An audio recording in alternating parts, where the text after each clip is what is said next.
Hello guys, and hope doing well.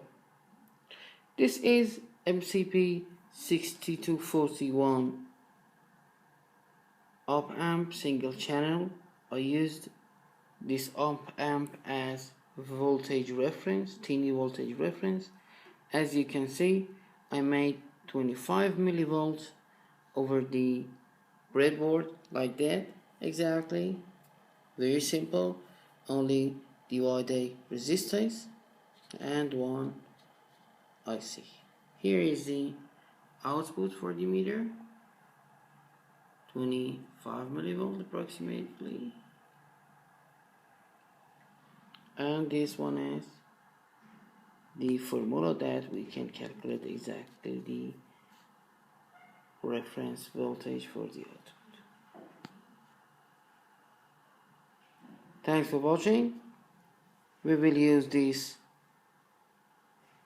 voltage reference for the op-amp projects, and we will talk about the projects that need this small amount of voltage later. Also, I have one voltage divider here by resistors to use this small voltage reference to the smaller pieces of voltage. Thanks for watching, and bye.